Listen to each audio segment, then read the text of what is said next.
Welcome to episode 102 of Gods and Heroes of Ancient Greece.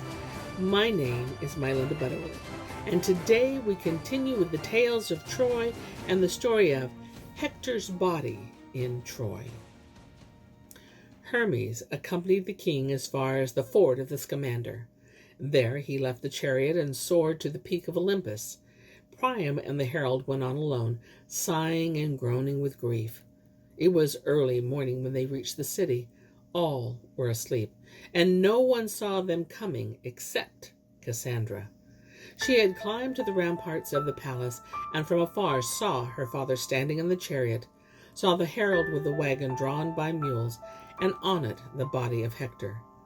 At the sight which met her eyes, she began to weep and cried so loudly that the silent city rang with her lament.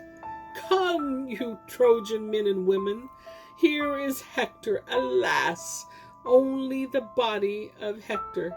If ever you rejoiced in him while he was alive and returned victorious from the battlefield, then greet him now too, now that he is dead."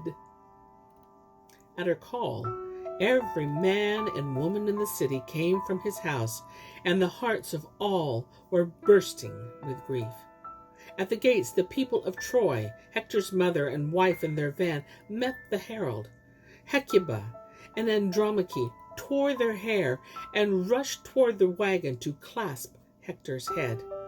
Weeping throngs surrounded them, and they would have held the wagon there until evening had not Priam spoken to them from his chariot. "Make way and let the mules pass. When the body lies in my palace, you may weep your fill." The people reverently fell to the right and left and let the wagon proceed. When it reached the palace of Priam, the body was laid on a couch, richly adorned. Singers were called to chant dirges, and women wailed in chorus. Andromache uttered the bitterest lament. In the flower of life, she stood before the corpse and touched his head with her hands. "My husband," she mourned, "you have lost your life and left me behind a widow and a little son, who I fear will never grow into a youth. For now that you, the defender of our city, the protector of women and children, are gone, Troy will be destroyed. I will be taken captive and led to the ships, and I among them. And you, my darling Astyanax, will share the disgrace of your mother. Both of us will have to work under a harsh lord. Or perhaps an Argive will take you by the arm and hurl you from the tower, because your father slew his father, or brother, or son. For Hector did not spare his foes in battle. You have caused your parents bitter grief, and bitterest of all to me. I could not hold your hand as you lay dying. You did not give me a single word of farewell, a word of wisdom which night and day I might have treasured in my heart with fond memories and tears." After Andromache, Hecuba spoke.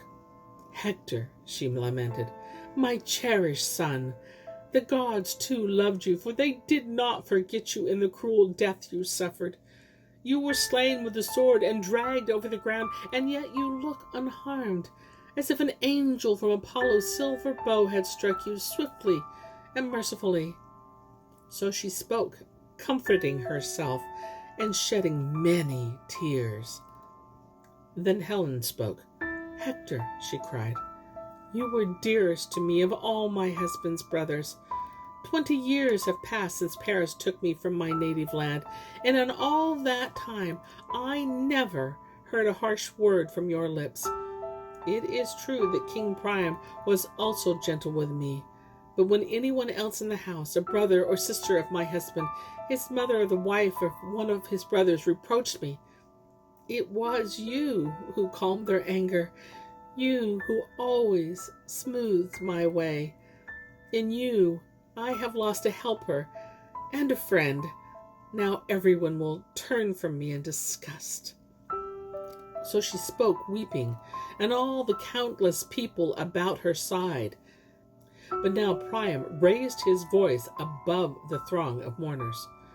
"Fetch wood for the pyre, Trojans," he ordered. "Fetch wood for the pyre. "Fetch wood for the pyre, Trojans," he ordered, "and be careful not to fall into an ambush, for Acheans may be lurking in wait for you, even though the son of Peleus promised me that no harm would come to us for 11 days. The people quickly obeyed.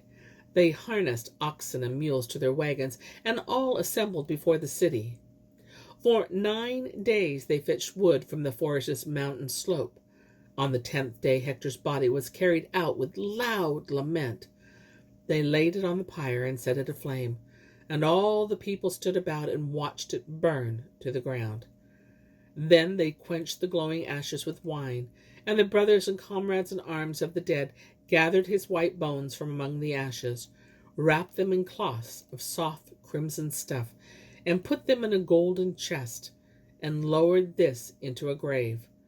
Blocks of stone were laid on it, and a burial mound heaped over these. All the while, men kept watch for fear of the Argives might suddenly attack and disturb the rites.